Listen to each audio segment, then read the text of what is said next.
Isis Unveiled, a master key to the mysteries of ancient and modern science and theology by H.P. Blavatsky, corresponding secretary of the Theosophical Society. Ceci est un livre de bonne foi.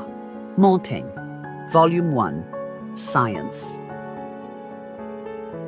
The author dedicates these volumes to the Theosophical Society, which was founded at New York, A.D.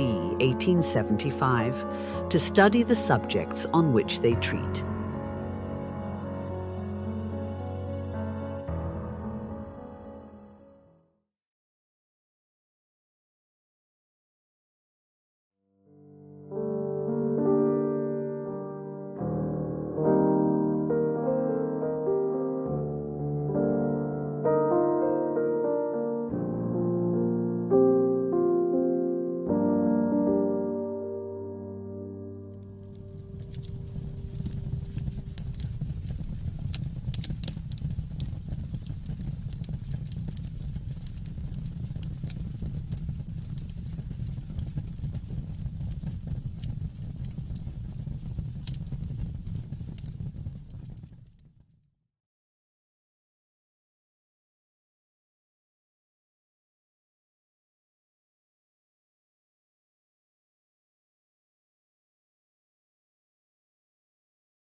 Chapter 11.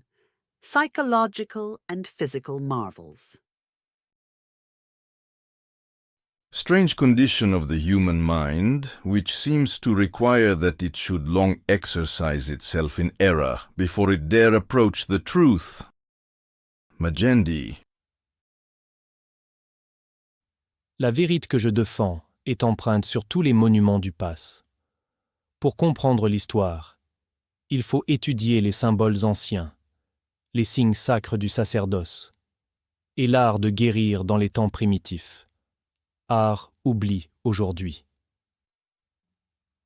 The truth that I defend is imprinted upon all the monuments of the past.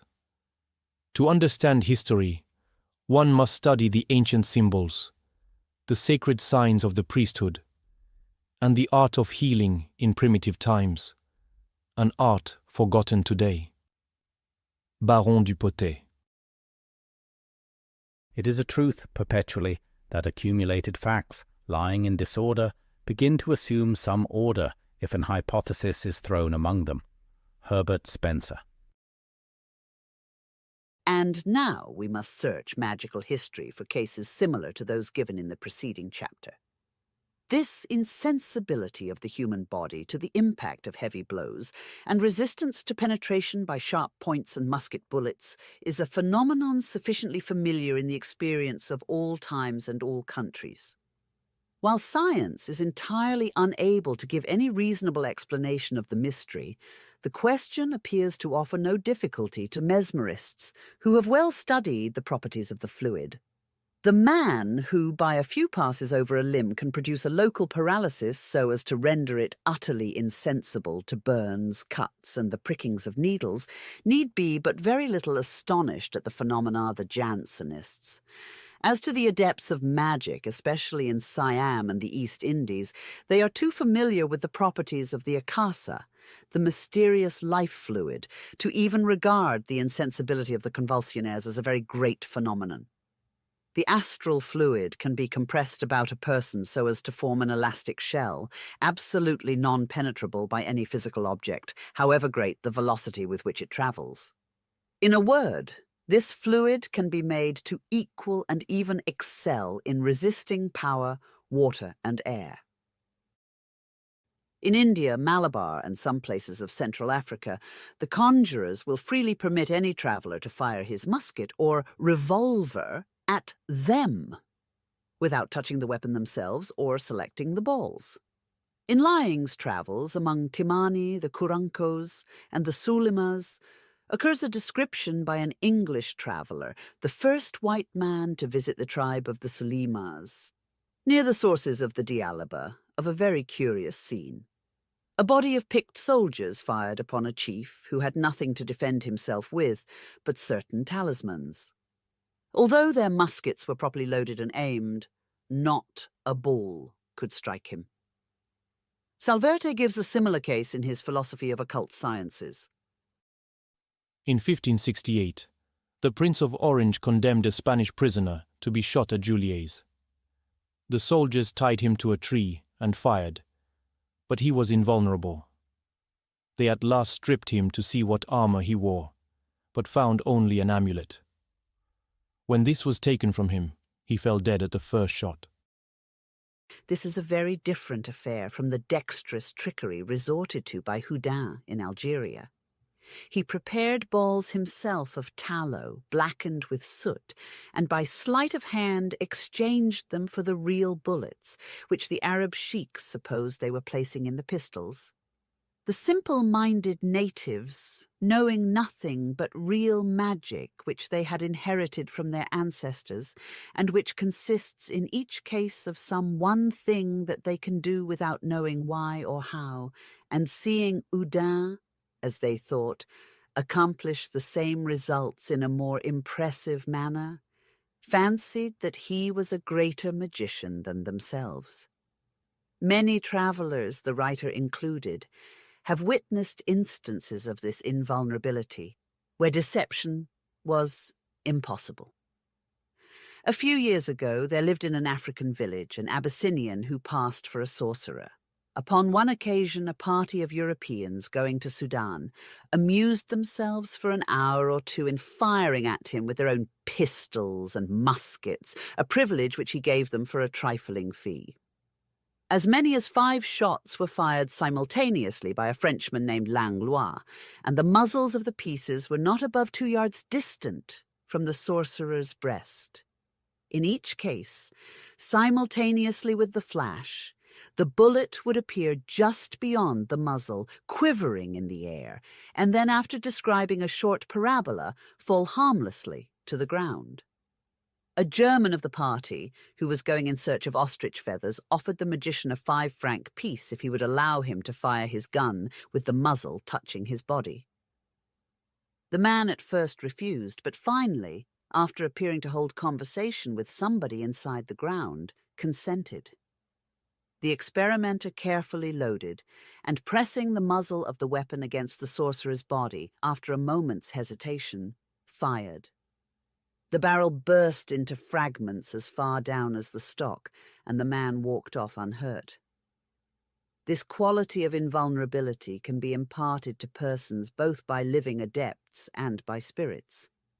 In our own time, several well-known mediums have frequently, in the presence of the most respectable witnesses, not only handled blazing coals and actually placed their face upon a fire without singeing a hair, but even laid flaming coals upon the heads and hands of bystanders, as in the case of Lord Lindsay and Lord Adair. The well-known story of the Indian chief who confessed to Washington that at Braddock's defeat he had fired his rifle at him 17 times at short range without being able to touch him, will recur to the reader in this connection. In fact, many great commanders have been believed by their soldiers to bear what is called a charmed life, and Prince Emil von Sayn-Wittgenstein, a general of the Russian army, is said to be one of these. This same power, which enables one to compress the astral fluid so as to form an impenetrable shell around one, can be used to direct, so to speak, a bolt of the fluid against a given object with fatal force. Many a dark revenge has been taken in that way. And in such cases, the coroner's inquest will never disclose anything but sudden death, apparently resulting from heart disease, an apoplectic fit, or some other natural but still not veritable cause. Many persons firmly believe that certain individuals possess the power of the evil eye. The malocchio or jettatura is a belief which is prevalent throughout Italy and southern Europe. The Pope is held to be possessed, perchance unconsciously, of that disagreeable gift. There are persons who can kill toads by merely looking at them, and can even slay individuals. The malignance of their desire brings evil forces to a focus, and the death-dealing bolt is projected as though it were a bullet from a rifle. In 1864, in the French province of Le Var, near the little village of Brignoles, lived a peasant named Jacques Pellissier, who made a living by killing birds by simple willpower. His case is reported by the well-known Dr. d'Alger, at whose request the singular hunter gave exhibitions to several scientific men of his method of proceeding. The story is told as follows. At about 15 or 20 paces from us, I saw a charming little meadowlark, which I showed to Jacques. "Watch him well, monsieur," said he. "He is mine." Instantly stretching his right hand toward the bird, he approached him gently. The meadowlark stops, raises and lowers his pretty head, spreads his wings, but cannot fly. At last he cannot make a step further, and suffers himself to be taken, only moving his wings with a feeble fluttering. I examined the bird. His eyes are tightly closed, and his body has a corpse-like stiffness, although the pulsations of the heart are very distinct. It is a true cataleptic sleep, and all the phenomena incontestably prove a magnetic action.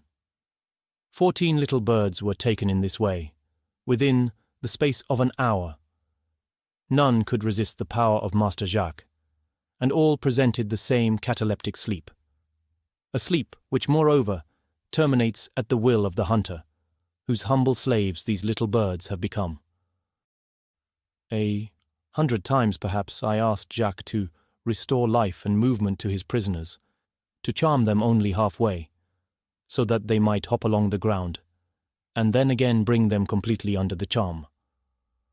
All my requests were exactly complied with, and not one single failure was made by this remarkable Nimrod, who finally said to me, "If you wish it, I will kill those which you designate without touching them." I pointed out 2 for the experiment, and at 25 or 30 paces distance, he accomplished in less than 5 minutes what he had promised. A most curious feature of the above case is that Jacques had complete power only over sparrows, robins, goldfinches, and meadowlarks. He could sometimes charm skylarks, but as he says, they often escape me. This same power is exercised with greater force by persons known as wild beast tamers. On the banks of the Nile, some of the natives can charm the crocodiles out of the water with a peculiarly melodious, low whistle and handle them with impunity, while others possess such powers over the most deadly snakes. Travellers tell of seeing the charmers surrounded by multitudes of the reptiles which they dispatch at their leisure. Bruce, Hasselquist, and Lempriere testify to the fact that they have seen in Egypt, Morocco, Arabia, and especially in the Sennar, some natives utterly disregarding the bites of the most poisonous vipers, as well as the stings of scorpions. They handle and play with them, and throw them at will into a state of stupor. In vain do the Latin and Greek writers, says Salverte, assure us that the gift of charming venomous reptiles was hereditary in certain families from time immemorial, that in Africa the same gift was enjoyed by the Silai, that the Marses in Italy and the Ophiosinis in Cyprus possessed it. The skeptics forget that in Italy, even at the commencement of the 16th century, men, claiming to be descended from the family of St. Paul, braved, like the masses, the bites of serpents. Doubts upon this subject, he goes on to say, were removed forever at the time of the expedition of the French into Egypt. And the following relation is attested by thousands of eyewitnesses. the silly who pretended, as Bruce had related, to possess that faculty, went from house to house to destroy serpents of every kind. A wonderful instinct drew them at first toward the place in which the serpents were hidden. Furious, howling, and foaming, they seized and tore them asunder with their nails and teeth. "Let us place," says Salverte, inveterate skeptic himself, "to the account of charlatanism the howling and the fury. Still, the instinct which warned the silly of the presence of the serpents has in it something more real." In the Antilles, the Negroes discover, by its odor, a serpent which they do not see. In Egypt, the same tact, formerly possessed, is still enjoyed by men brought up to it from infancy, and born as with an assumed hereditary gift to hunt serpents, and to discover them even at a distance too great for the effluvia to be perceptible to the dull organs of a European. The principal fact, above all others, the faculty or rendering dangerous animals powerless merely by touching them, remains well verified, and we shall perhaps never understand better the nature of this secret, celebrated in antiquity and preserved to our time by the most ignorant of men. Music is delightful to every person. Low whistling, a melodious chant, or the sounds of a flute will invariably attract reptiles in countries where they are found. We have witnessed and verified the fact repeatedly. In Upper Egypt, whenever our caravan stopped, a young traveller who believed he excelled on the flute amused the company by playing. The camel drivers and other Arabs invariably checked him, having been several times annoyed by the unexpected appearance of various families of the reptile tribe, which generally shirk an encounter with men. Finally, our caravan met with a party, among whom were professional serpent charmers, and the virtuoso was then invited, for experiment's sake, to display his skill. No sooner had he commenced than a slight rustling was heard, and the musician was horrified at suddenly seeing a large snake appear in dangerous proximity with his legs. The serpent, with uplifted head and eyes fixed on him, slowly and, as if unconsciously, crawled softly, undulating its body and following his every movement. Then appeared at a distance another one, then a third, and a fourth, which was speedily followed by others, until we found ourselves quite in a select company. Several of the travellers made for the backs of their camels, while others sought refuge in the cantonier's tent. But it was a vain alarm. The charmers, 3 in number, began their chants and incantations, and attracting the reptiles, were very soon covered with them from head to foot. As soon as the serpents approached the men, they exhibited signs of torpor, and were soon plunged in a deep catalepsy. Their eyes were half closed and glazed, and their heads drooping. There remained but one recalcitrant, a large and glossy black fellow with a spotted skin. This meloman of the desert went on gracefully nodding and leaping, as if it had danced on its tail all its life, and keeping time to the notes of the flute. This snake would not be enticed by the charming of the Arabs, but kept slowly moving in the direction of the flute player, who at last took to his heels. The modern Sicilian then took out of his bag a half-withered plant, which he kept waving in the direction of the serpent. It had a strong smell of mint, and as soon as the reptile caught its odour, it followed the Arab, still erect upon its tail, but now approaching the plant. A few more seconds, and the traditional enemy of man was seen entwined around the arm of his charmer, became torpid in its turn, and the whole lot were then thrown together in a pool, after having their heads cut off. Many believe that all such snakes are prepared and trained for the purpose, and that they are either deprived of their fangs, or have their mouths sewed up.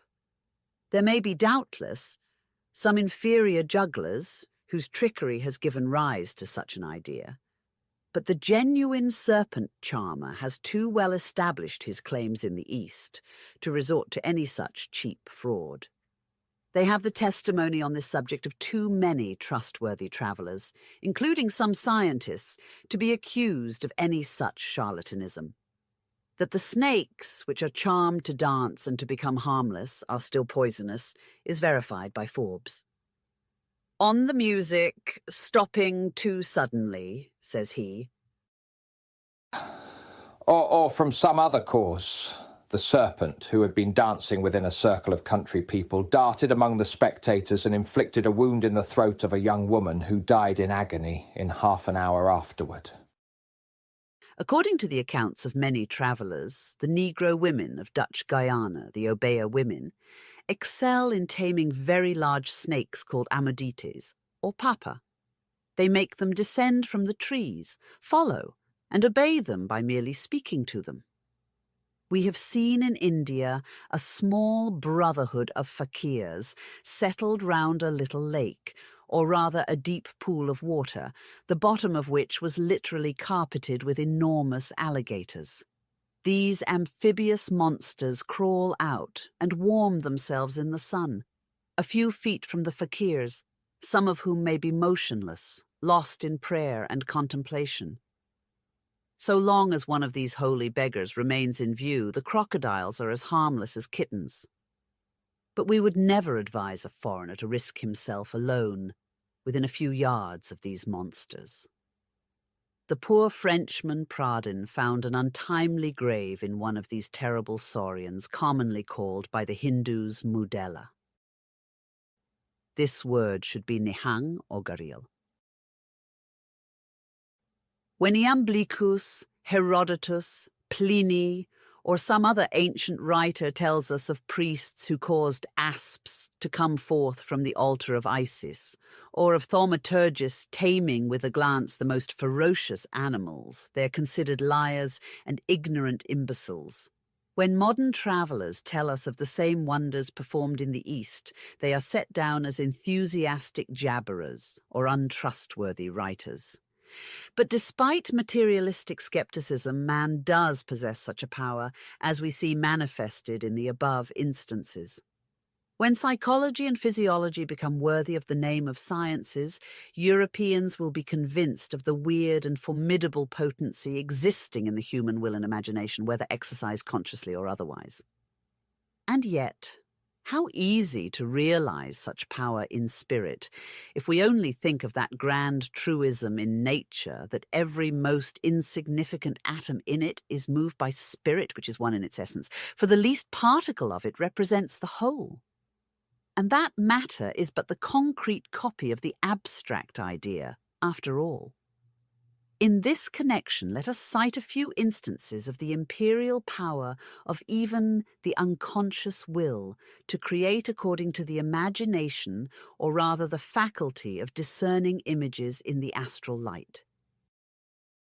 We have but to recall the very familiar phenomenon of stigmata, or birthmarks, where effects are produced by the involuntary agency of the maternal imagination under a state of excitement. The fact that the mother can control the appearance of her unborn child was so well known among the ancients that it was the custom among wealthy Greeks to place fine statues near the bed so that she might have a perfect model constantly before her eyes. The cunning trick by which the Hebrew patriarch Jacob caused ring-streaked and speckled calves to be dropped is an illustration of the law among animals, and Arikanti tells of 4 successive litters of puppies born of healthy parents, some of which in each litter were well formed, whilst the remainder were without anterior extremities and had hair lip. The works of Geoffroy Saint-Hilaire, Burdach, and Elam contain accounts of great numbers of such cases, and in Dr. Prosper Lucas's important volume Sur l'hérédité naturelle, there are many. Elam quotes from Prichard an instance where the child of a Negro and white was marked with black and white colour upon separate parts of the body. He adds with laudable sincerity, "These are singularities of which in the present state of science no explanation can be given. It is a pity that his example was not more generally imitated." Among the ancients, Empedocles, Aristotle, Pliny, Hippocrates, Galen, Marcus Damascenus, and others give us accounts quite as wonderful as our contemporary authors. In a work published in London in 1659, a powerful argument is made in refutation of the materialists by showing the potency of the human mind upon the subtile forces of nature. The author, Dr. Moore, views the fetus as if it were a plastic substance, which can be fashioned by the mother to an agreeable or disagreeable shape, to resemble some person or in part several persons, and to be stamped with the effigies, or as we might more properly call it, astrograph, of some object vividly presented to her imagination. These effects may be produced by her voluntarily or involuntarily, consciously or unconsciously, feebly or forcibly, as the case may be. It depends upon her ignorance or knowledge of the profound mysteries of nature. Taking women in the mass, the marking of the embryo may be considered more accidental than the result of design, and as each person's atmosphere in the astral light is peopled with the images of his or her immediate family, the sensitive surface of the fetus, which may almost be likened to the collodionized plate of a photograph, is as likely as not to be stamped with the image of a near or remote ancestor whom the mother never saw, but which at some critical moment came, as it were, into the focus of nature's camera. Says Dr. Elam, "Near me is seated a visitor from a distant continent where she was born and educated. The portrait of a remote ancestress, far back in the last century, hangs upon the wall. In every feature one is an accurate presentment of the other, although the one never left England, and the other was an American by birth and half-parentage." the power of the imagination upon our physical condition, even after we arrive at maturity, is evinced in many familiar ways. In medicine, the intelligent physician does not hesitate to accord to it a curative or morbific potency greater than his pills and potions. He calls it the vis medicatrix naturae, and his first endeavour is to gain the confidence of his patient so completely that he can cause nature to extirpate the disease. Fear often kills, and grief has such a power over the subtile fluids of the body as not only to derange the internal organs, but even to turn the hair white. Ficinus mentions the signature of the fetus with the marks of cherries and various fruits, colours, hairs, and excrescences, and acknowledges that the imagination of the mother may transform it into a resemblance of an ape, pig, or dog, or any such animal. Marcus Damascenus tells of a girl covered with hair, and like our modern Julia Pastrana, furnished with a full beard, Gulielmus Paradinus, of a child whose skin and nails resembled those of a bear, Balduinus Ronsaeus, of one born with a turkey's wattles, Parius, of one with a head like a frog, and Avicenna, of chickens with hawks' heads. In this latter case, which perfectly exemplifies the power of the same imagination in animals, the embryo must have been stamped at the instant of conception when the hen's imagination saw a hawk either in fact or in fancy. This is evident, for Dr. Moore, who quotes this case on the authority of Avicenna, remarks very appropriately that, as the egg in question might have been hatched 100 miles distant from the hen, the microscopic picture of the hawk impressed upon the embryo must have enlarged and perfected itself with the growth of the chicken quite independently of any subsequent influence from the hen. Cornelius Gemma tells of a child that was born with his forehead wounded and running with blood, the result of his father's threats toward his mother, or with a drawn sword, which he directed toward her forehead. Sennertius records the case of a pregnant woman who, seeing a butcher divide a swine's head with his cleaver, brought forth her child, with his face cloven in the upper jaw, the palate, and upper lip to the very nose.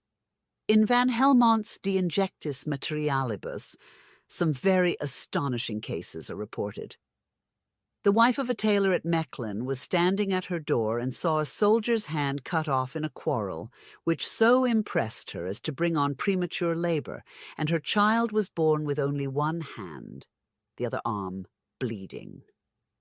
In 1602, the wife of Marcus de Vogele, a merchant of Antwerp, seeing a soldier who had just lost his arm, was taken in labor and brought forth a daughter with one arm struck off and bleeding as in the first case. Van Helmont gives a third example of another woman who witnessed the beheading of 13 men by order of the Duke d'Alva. The horror of the spectacle was so overpowering that she sedanely fell into labour and brought forth a perfectly formed infant. Only the head was wanting, but the neck bloody as their bodies she beheld that had their heads cut off. And that which does still advance the wonder is, that the hand, arm, and head of these infants were none of them to be found. If it was possible to conceive of such a thing as a miracle in nature, the above cases of the sudden disappearance of portions of the unborn human body might be designated. We have looked in vain through the latest authorities upon human physiology for any sufficient theory to account for the least remarkable of fetal signatures. The most they can do is to record instances of what they call spontaneous varieties of type, and then fall back either upon Mr. Proctor's curious coincidences, or upon such candid confessions of ignorance as are to be found in authors not entirely satisfied with the sum of human knowledge. Magendie acknowledges that despite scientific researches, comparatively little is known of fetal life. At page 518 of the American edition of his Précis élémentaire de physiologie, he instances a case where the umbilical cord was ruptured and perfectly cicatrized, and asks, how was the circulation carried on in this organ? On the next page, he says, nothing is at present known respecting the use of digestion in the fetus, and respecting its nutrition, propounds this query. What, then, can we say of the nutrition of the fetus? Physiological works contain only vague conjectures on this point. On page 520, the following language occurs. In consequence of some unknown cause, the different parts of the fetus sometimes develop themselves in a preternatural manner.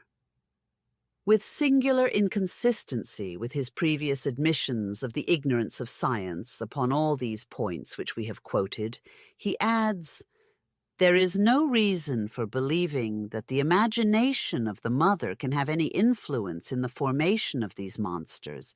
Besides, productions of this kind are daily observed in the offspring of other animals and even in plants. How perfect an illustration is this of the methods of scientific men!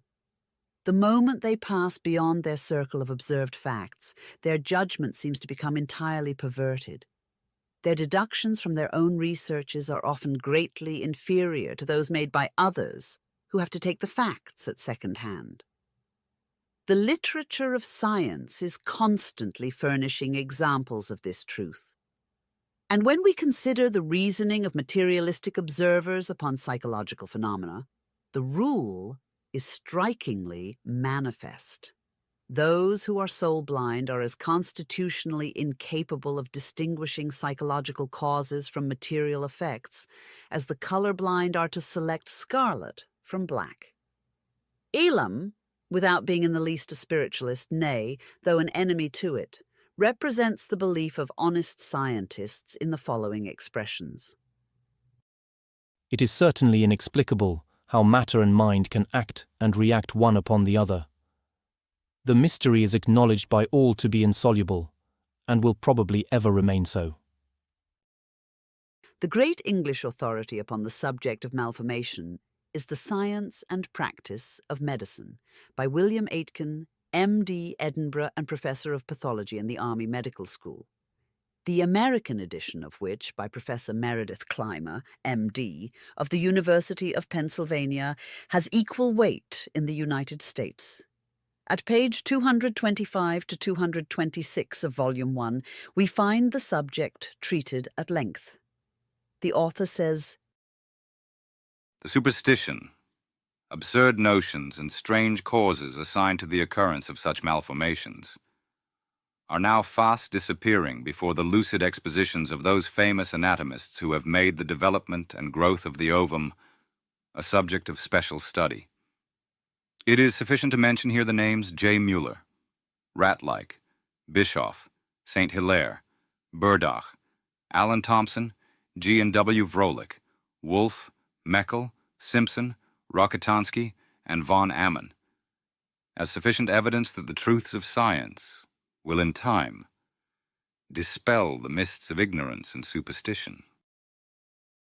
One would think, from the complacent tone adopted by this eminent writer, that we were in possession, if not of the means of readily solving this intricate problem, at least of a clue to guide us through the maze of our difficulties. But in 1872, after profiting by all the labours and ingenuity of the illustrious pathologists above enumerated, we find him making the same confession of ignorance as that expressed by Magendie in 1838.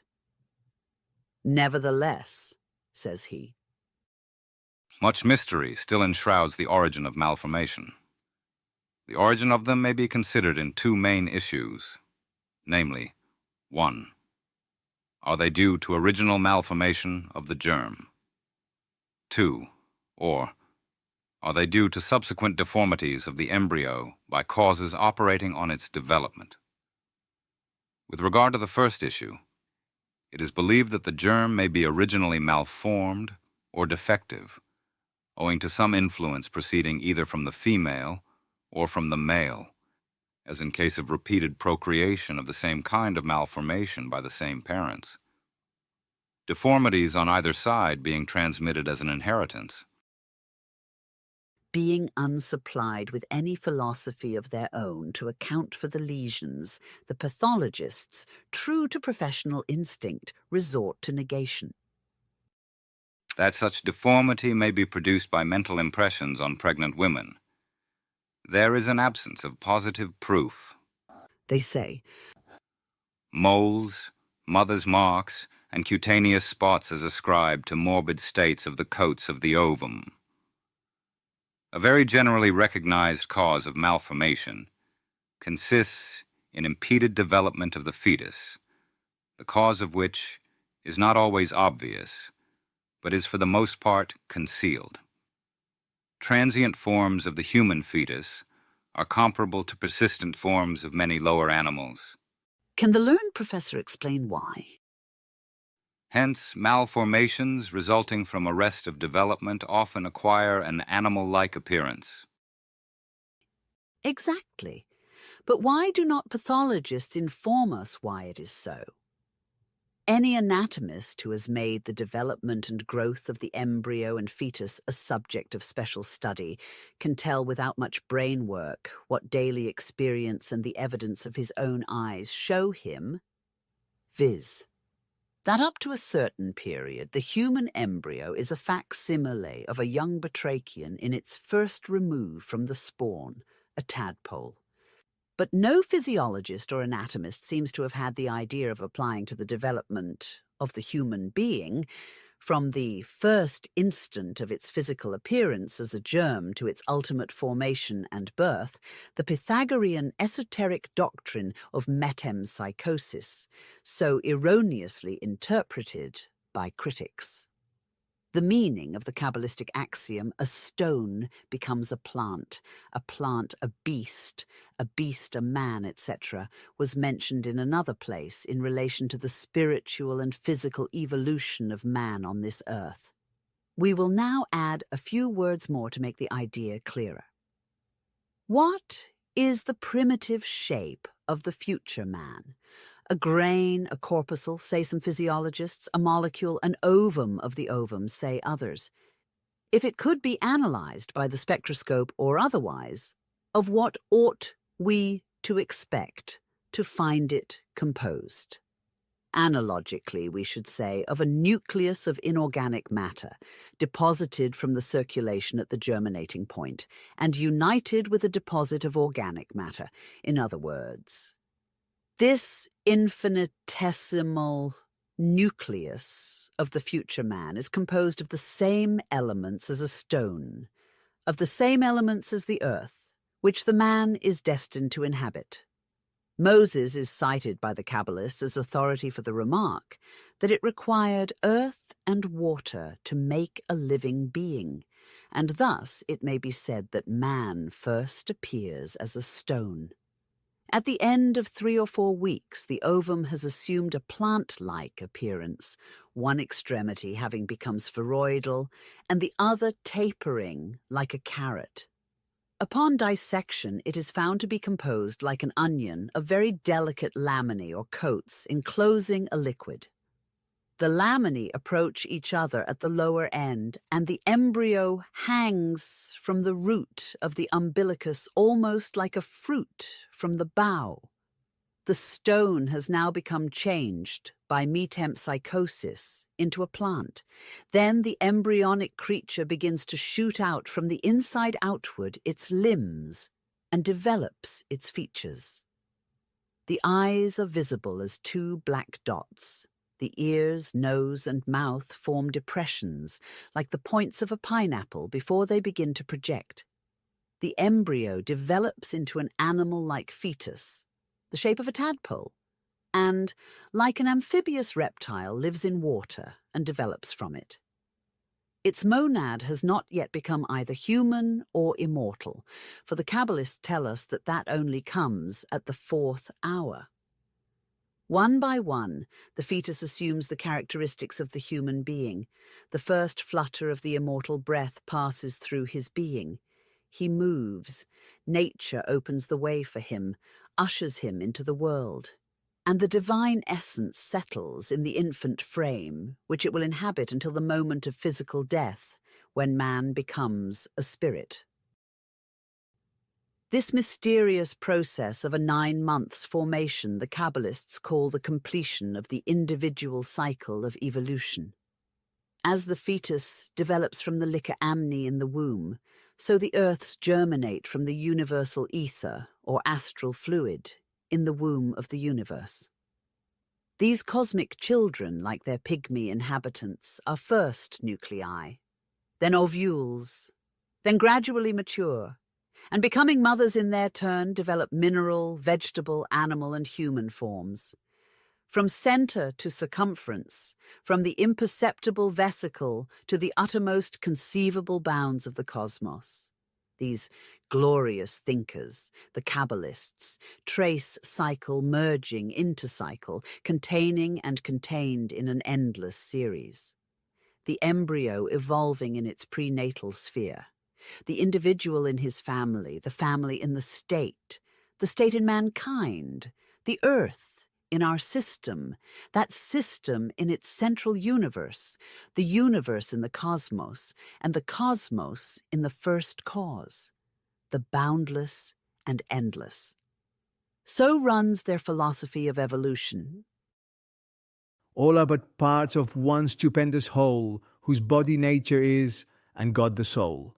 Worlds without number lie in this bosom like children.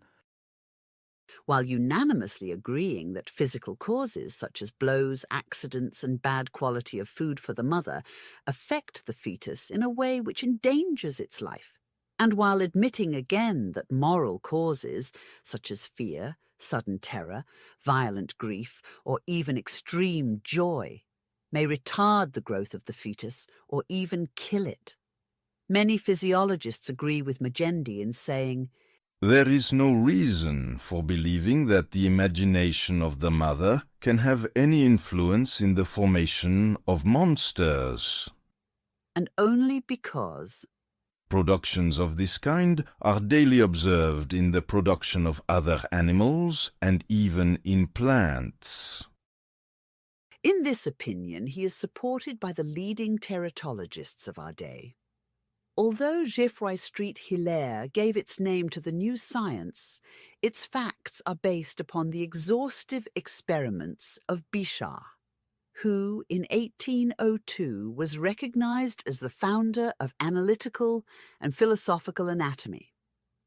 One of the most important contributions to teratological literature is the monograph of G.J. Fisher, M.D., of Sing Sing, New York, entitled Diploteratology, an essay on compound human monsters. This writer classifies monstrous fetal growths into their genera and species, accompanying the cases with reflections suggested by their peculiarities. Following Saint Hilaire, he divides the history of the subject into the fabulous, the positive, and the scientific periods.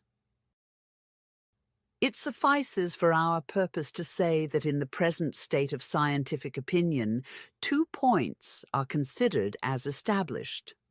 1, that the maternal mental condition has no influence in the production of monstrosities. 2, that most varieties of monstrosity may be accounted for on the theory of arrest and retardation of development. Says Fisher, by a careful study of the laws of development and the order in which the various organs are evolved in the embryo, it has been observed that monsters by defect or arrest of development are, to a certain extent, permanent embryos. The abnormal organs merely represent the primitive condition of formation as it existed in an early stage of embryonic or fetal life. with physiology in so confessedly chaotic a state as it is at present, it seems a little like hardihood in any teratologist, however great his achievements in anatomy, histology, or embryology, to take so dangerous a position as that the mother has no influence upon her offspring. While the microscopes of Haller and Prolich, Darest and Laraboulet have disclosed to us many interesting facts concerning the single or double primitive traces on the vitelline membrane, what remains undiscovered about embryology by modern science appears greater still. If we grant that monstrosities are the result of an arrest of development, nay, if we go farther, and concede that the fetal future may be prognosticated from the vitelline tracings, where will the teratologist take us to learn the antecedent psychological cause of either?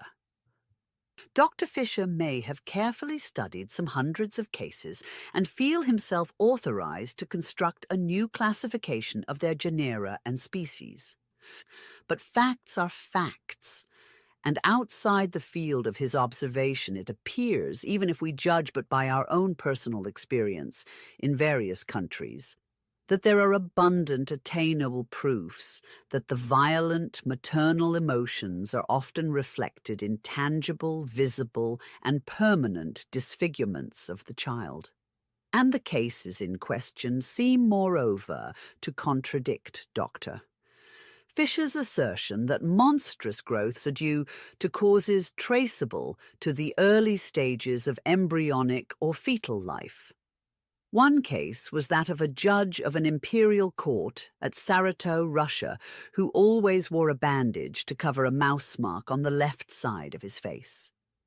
It was a perfectly formed mouse, whose body was represented in high relief upon the cheek, and the tail ran upward across the temple and was lost in his hair. The body seemed glossy, grey, and quite natural. According to his own account, his mother had an unconquerable repugnance to mice, and her labour was prematurely brought on by seeing a mouse jump out from her workbox. In another instance, of which the writer was a witness, a pregnant lady, within 2 or 3 weeks of her accouchement, saw a bowl of raspberries and was seized with an irresistible longing for some, but denied. She excitedly clasped her right hand to her neck in a somewhat theatrical manner and exclaimed that she must have them. The child born under our eyes 3 weeks later had a perfectly defined raspberry on the right side of his neck, To this day, when that fruit ripens, his birthmark becomes of a deep crimson, while, during the winter, it is quite pale. Such cases as these, which are familiar to many mothers of families, either in their personal experience or that of friends, carry conviction despite the theories of all the teratologists of Europe and America. Because, forsooth, animals and plants are observed to produce malformations of their species as well as human beings, Magendie and his school infer that the human malformations of an identical character are not at all due to maternal imagination, since the former are not. If physical causes produce physical effects in the subordinate kingdoms, the inference is that the same rule must hold with ourselves. But an entirely original theory was broached by Professor Armour of the Long Island Medical College in the course of a discussion recently held in the Detroit Academy of Medicine. In opposition to the orthodox views which Dr. Fisher represents, Professor Armour says that malformations result from either one of two causes. One, a deficiency or abnormal condition in the generative matter from which the fetus is developed, or two, morbid influences acting on the fetus in utero. He maintains that the generative matter represents in its composition every tissue, structure, and form, and that there may be such a transmission of acquired structural peculiarities as would make the generative matter incapable of producing a healthy and equally developed offspring.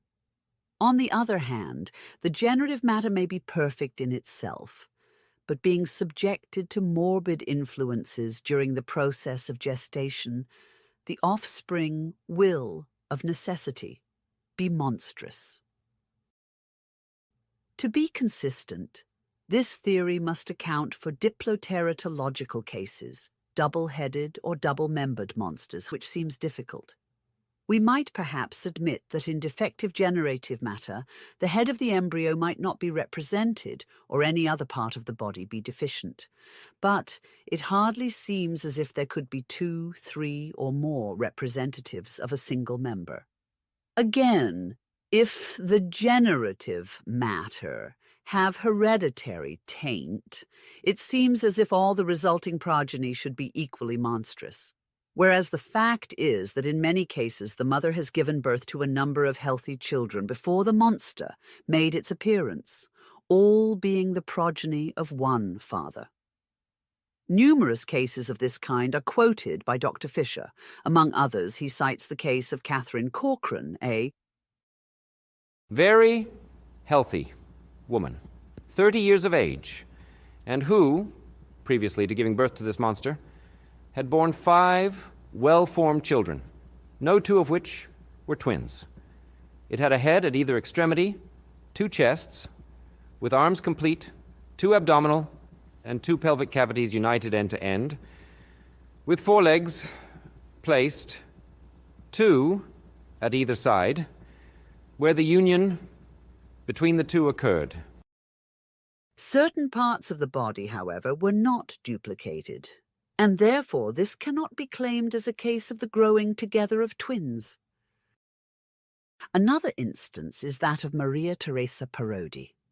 This woman, who had previously given birth to 8 well-formed children, was delivered of a female infant, the upper part of which only was double.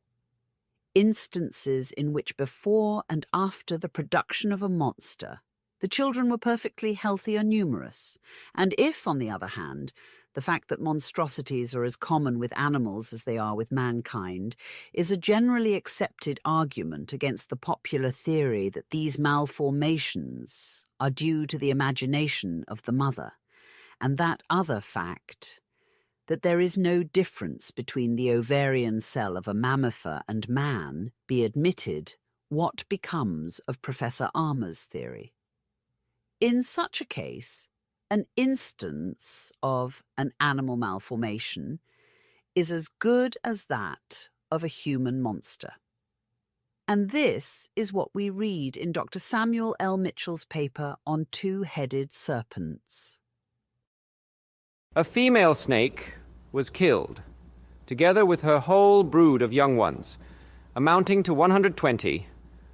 Of these 3 were monsters, one with 2 distinct heads, one with a double head and only 3 eyes, and one with a double skull, furnished with 3 eyes and a single lower jaw. This last had 2 bodies. Surely, the generative matter which produced these 3 monsters was identical with that which produced the other 117. Thus, the armor theory is as imperfect as all the rest. The trouble proceeds from the defective method of reasoning usually adopted. Induction, a method which claims to collect by experiment and observation all the facts within its reach, the former being rather that of collecting and examining experiments and drawing conclusions therefrom. And according to the author of Philosophical Inquiry, as this conclusion cannot be extended beyond what is warranted by the experiments, the induction is an instrument of proof and limitation. Notwithstanding this limitation is to be found in every scientific inquiry, it is rarely confessed, but hypotheses are constructed for us as though the experimenters had found them to be mathematically proved theorems, while they are, to say the most, simple approximations. For a student of occult philosophy, who rejects in his turn the method of induction on account of these perpetual limitations, and fully adopts the Platonic division of causes, namely, the efficient, the formal, the material, and the final, as well as the Eleatic method of examining any given proposition, it is but natural to reason from the following standpoint of the Neoplatonic school. 1. The subject either is as it is supposed or is not. Therefore we will inquire, does the universal ether, known by the Kabbalists as the astral light, contain electricity and magnetism, or does it not? The answer must be in the affirmative, for exact science herself teaches us that these 2 convertible agents saturating both the air and the earth, there is a constant interchange of electricity and magnetism between them. The question number 1 being settled, we will have now to examine what happens. First, to it with respect to itself. Second, to it with respect to all other things. Third, with all other things with respect to it. Fourth, to all other things with respect to themselves. Answers. First, with respect to itself.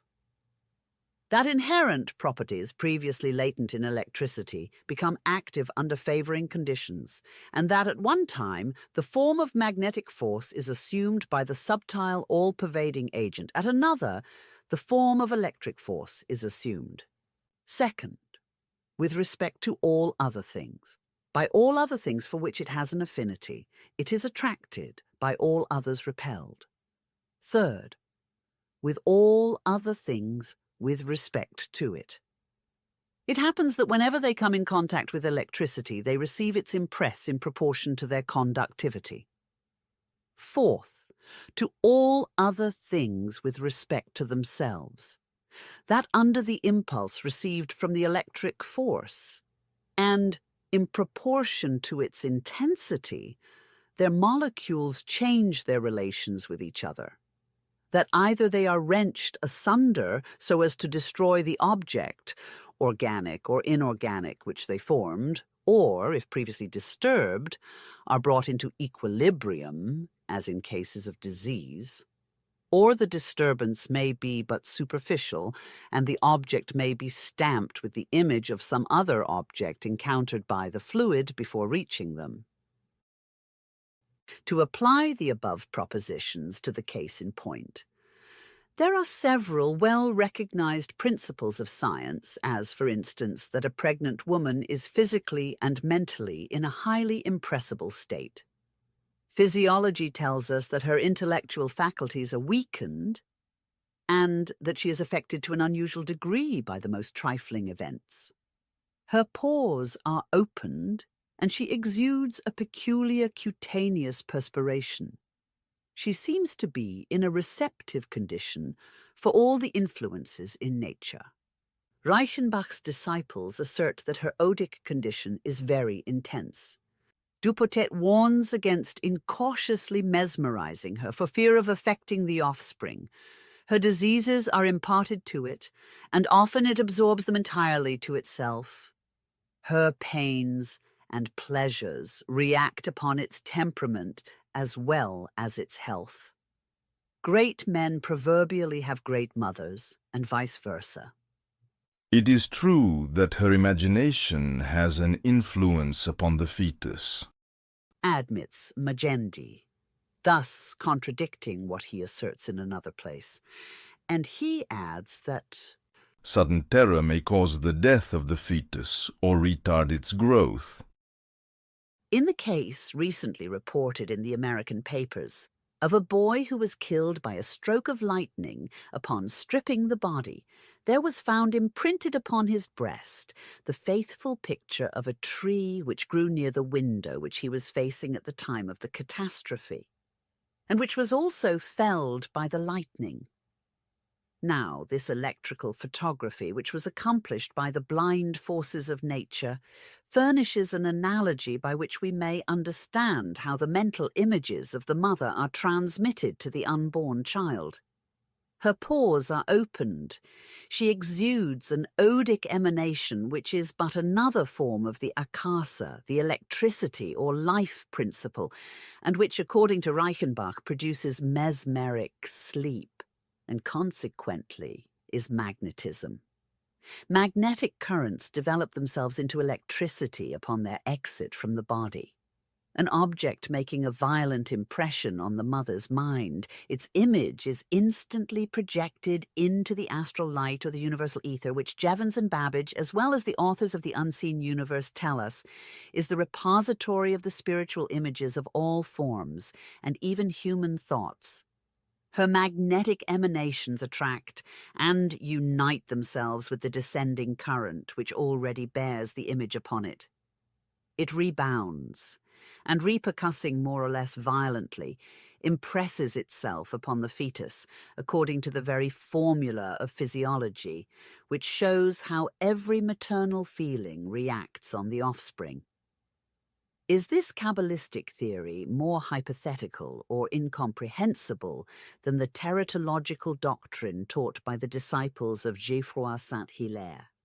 The doctrine, of which Magendie so justly observes, is found convenient and easy from its vagueness and obscurity, and which pretends to nothing less than the creation of a new science, the theory of which reposes on certain laws not very intelligible, as that of arresting, that of retarding, that of similar or eccentric position, especially the great law, as it is called, of self for self. Eliphas Levi, who is certainly one of the best authorities on certain points among Kabbalists, says, Pregnant women are, more than others, under the influence of the astral light, which assists in the formation of their child, and constantly presents to them the reminiscences of forms with which it is filled. It is thus that very virtuous women deceive the malignity of observers by equivocal resemblances. They often impress upon the fruit of their marriage an image which has struck them in a dream, and thus are the same physiognomies perpetuated from age to age. The Kabbalistic use of the pentagram can therefore determine the countenance of unborn infants, and an initiated woman might give to her son the features of Nereus or Achilles, as well as those of Louis XV or Napoleon. if it should confirm another theory than that of Dr. Fisher, he should be the last to complain, for as he himself makes the confession, which his own example verifies. One of the most formidable obstacles to the advancement of science has ever been a blind submission to authority, to untrammel the mind from the influence of mere authority, that it may have free scope in the investigation of facts and laws which exist and are established in nature, is the grand antecedent necessary to scientific discovery and permanent progress.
the maternal imagination can stunt the growth or destroy the life of the fetus, why cannot it influence its physical appearance?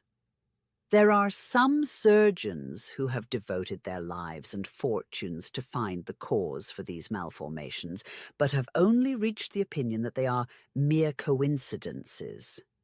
It would be also highly unphilosophical to say that animals are not endowed with imagination. And while it might be considered the acme of metaphysical speculation to even formulate the idea that members of the vegetable kingdom, say the mimosas and the group of insect catchers, have an instinct and even rudimentary imagination of their own, yet the idea is not without its advocates.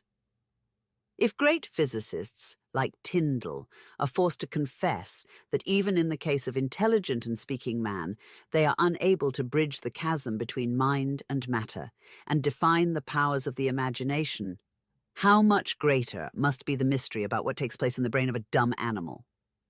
What is imagination? Psychologists tell us that it is the plastic or creative power of the soul, but materialists confound it with fancy. The radical difference between the two was, however, so thoroughly indicated by Wordsworth in the preface to his lyrical ballads that it is no longer excusable to interchange the words. Imagination, Pythagoras maintained to be the remembrance of precedent spiritual, mental, and physical states, while fancy is the disorderly production of the material brain. From whatever aspect we view and question matter, the world-old philosophy that it was vivified and fructified by the eternal idea or imagination, the abstract outlining and preparing the model for the concrete form, is unavoidable. If we reject this doctrine, the theory of a cosmos evolving gradually out of its chaotic disorder becomes an absurdity. For it is highly unphilosophical to imagine inert matter, solely moved by blind force and directed by intelligence, forming itself spontaneously into a universe of such admirable harmony.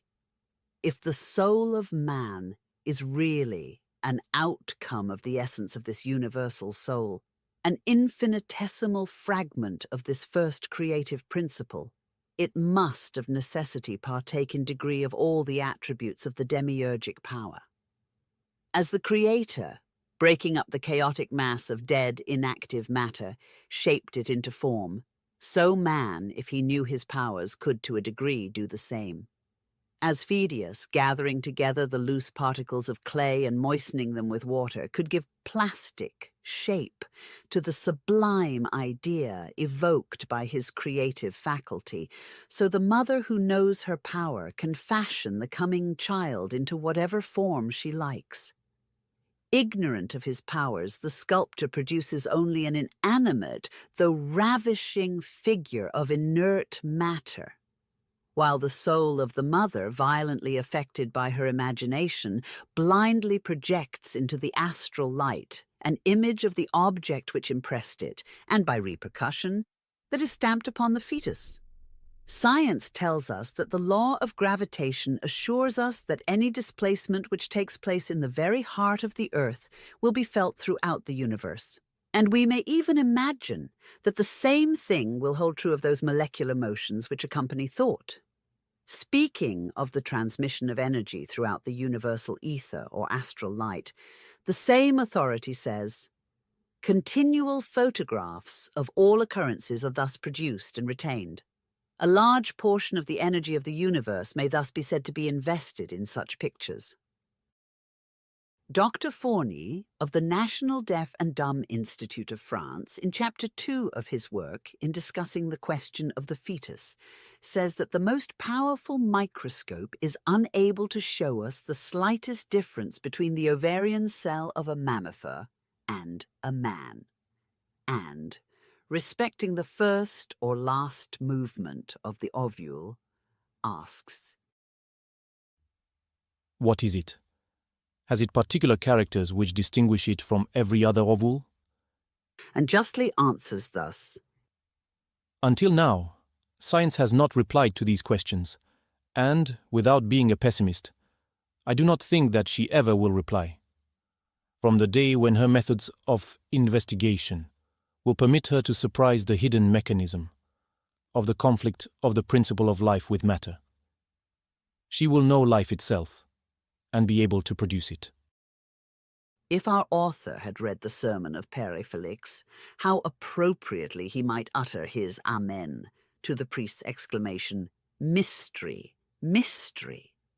Let us consider the assertion of Magendie in the light of recorded instances of the power of imagination in producing monstrous deformities, where the question does not involve pregnant women.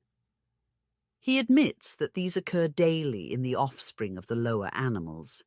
How does he account for the hatching of chickens with hawk heads, except upon the theory that the appearance of the hereditary enemy acted upon the hen's imagination, which, in its turn, imparted to the matter composing the germ a certain motion, which before expanding itself produced the monstrous chicks?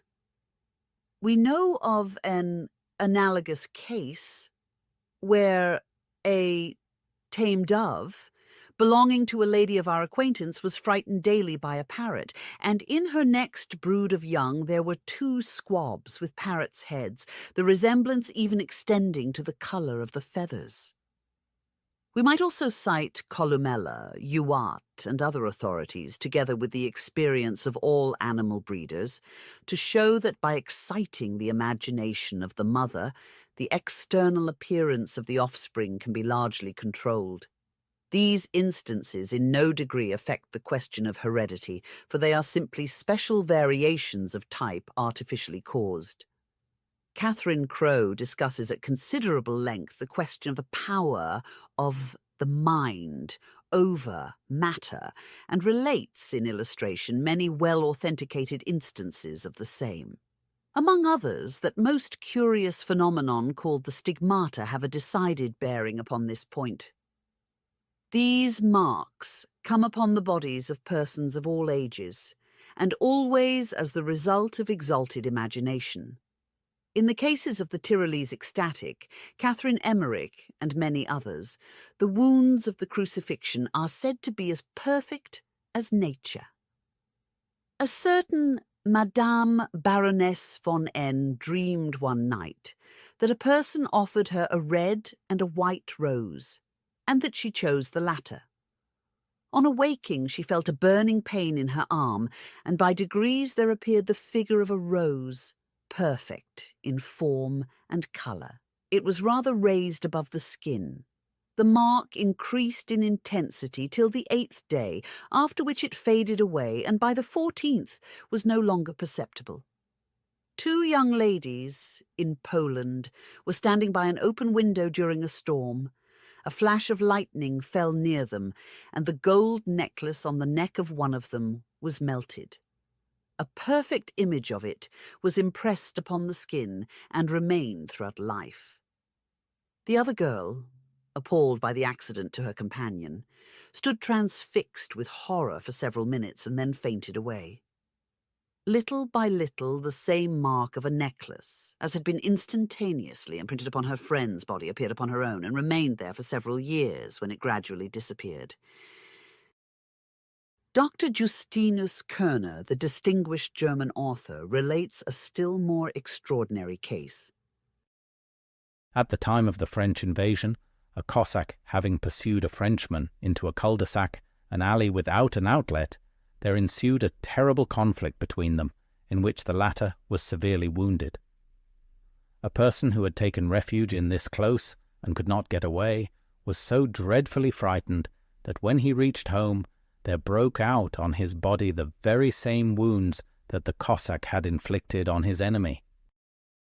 In this case, as in those where organic disorders and even physical death result from a sudden excitement of the mind reacting upon the body, Magendie would find it difficult to attribute the effect to any other cause than the imagination. And if he were an occultist, like Paracelsus or Van Helmont, the question would be stripped of its mystery. He would understand the power of the human will and imagination, the former conscious, the latter involuntary, on the universal agent to inflict injury, physical and mental, not only upon chosen victims, but also by reflex action upon oneself and unconsciously. It is one of the fundamental principles of magic that if a current of this subtile fluid is not impelled with sufficient force to reach the objective point, it will react upon the individual sending it, as an India rubber ball rebounds to the thrower's hand from the wall against which it strikes without being able to penetrate it. There are many cases instanced where would-be sorcerers fell victims themselves. Van Helmont says, "The imaginative power of a woman vividly excited produces an idea, which is the connecting medium between the body and spirit. This transfers itself to the being with whom the woman stands in the most immediate relation, and impresses upon it that image which the most agitated herself." Deleuze has collected, in his Bibliothèque du magnétisme animal, a number of remarkable facts taken from Van Helmont, among which we will content ourselves with quoting the following as pendants to the case of the bird hunter, Jacques Pellissier. He says that Men, by looking steadfastly at animals, oculis intentis, for a quarter of an hour, may cause their death, which Rousseau confirms from his own experience in Egypt and the East, as having killed several toads in this manner. But when he at last tried this at Lyons, the toad, finding it could not escape from his eye, turned round, blew itself up, and stared at him so fiercely, without moving its eyes, that a weakness came over him even to fainting, and he was for some time thought to be dead.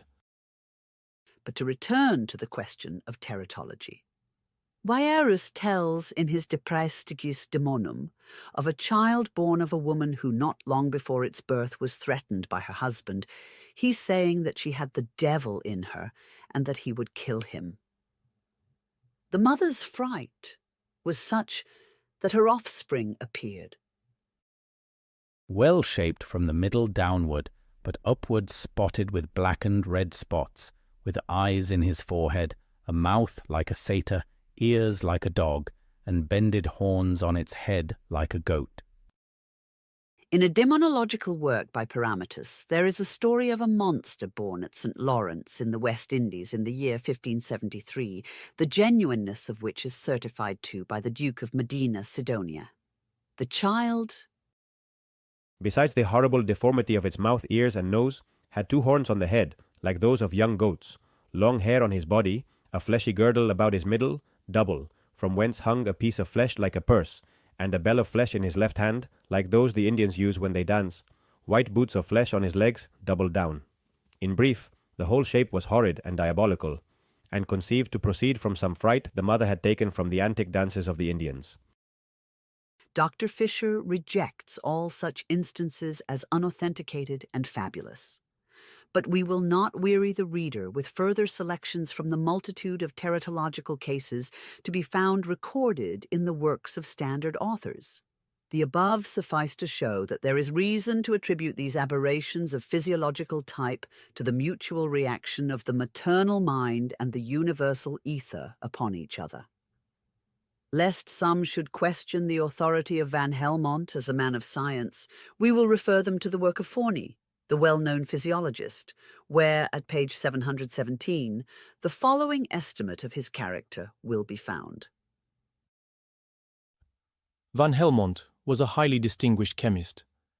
He had particularly studied aeriform fluids, and gave them the name of gas. At the same time, he pushed his piety to mysticism, abandoning himself exclusively to a contemplation of the divinity.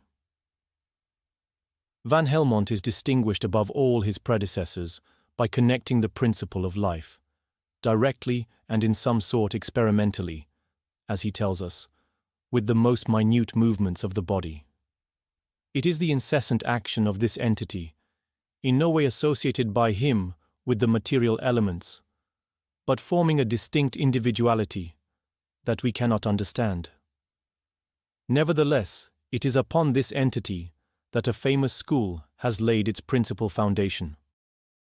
Van Helmont's Principle of Life, or Archeus, is neither more nor less than the astral light of all the Kabbalists and the universal ether of modern science.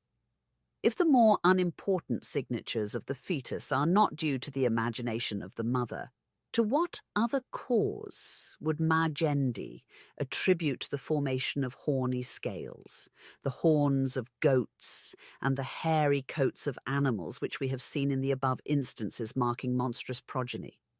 Surely there were no latent germs of these distinguishing features of the animal kingdom capable of being developed under a sudden impulse of the maternal fancy. In short, the only possible explanation is the one offered by the adepts in the occult sciences. Before leaving the subject, we wish to say a few words more respecting the cases where the head, arm, and hand were instantly dissolved, though it was evident that in each instance the entire body of the child had been perfectly formed. Of what is a child's body composed at its birth? The chemists will tell us that it comprises 12 pounds of solidified gas and a few ounces of ashy residuum, some water, oxygen, hydrogen, nitrogen, carbonic acid, a little lime, magnesia, phosphorus, and a few other minerals. That is all. Whence came they? How were they gathered together? How were these particles, which Mr. Proctor tells us are drawn in from the depths of space surrounding us on all sides, formed and fashioned into the human being? We have seen that it is useless to ask the dominant school, of which Majendi is an illustrious representative, for he confesses that they know nothing of the nutrition, digestion, or circulation of the fetus. And physiology teaches us that while the ovule is enclosed in the Graafian vesicle, it participates, forms an integral part of the general structure of the mother. Upon the rupture of the vesicle, it becomes almost as independent of her for what is to build up the body of the future, being as the germ in a bird's egg after the mother has dropped it in the nest. There certainly is very little in the demonstrated facts of science to contradict the idea that the relation of the embryonic child to the mother is much different from that of the tenant to the house, upon whose shelter he depends for health, warmth, and comfort. According to Democritus, the soul results from the aggregation of atoms, and Plutarch describes his philosophy as follows. That there are substances infinite in number, indivisible, undisturbed, which are without differences, without qualities, and which move in space where they are disseminated, that when they approach each other, they unite, interlock, and form by their aggregation water, fire, a plant, or a man. That all these substances, which he calls atoms, by reason of their solidity, can experience neither change nor alteration. But, adds Plutarch, we cannot make a color of that which is colorless, nor a substance or soul of that which is without soul and without quality. Professor Balfour Stewart says that this doctrine, in the hands of John Dalton, has enabled the human mind to lay hold of the laws which regulate chemical changes, as well as to picture to itself what is there taking place. After quoting with approbation Bacon's idea that men are perpetually investigating the extreme limits of nature, he then erects a standard which he and his brother philosophers would do well to measure their behavior by. Surely we ought, says he, to be very cautious before we dismiss any branch of knowledge or train of thought as essentially unprofitable. Brave words these, but how many are the men of science who put them into practice?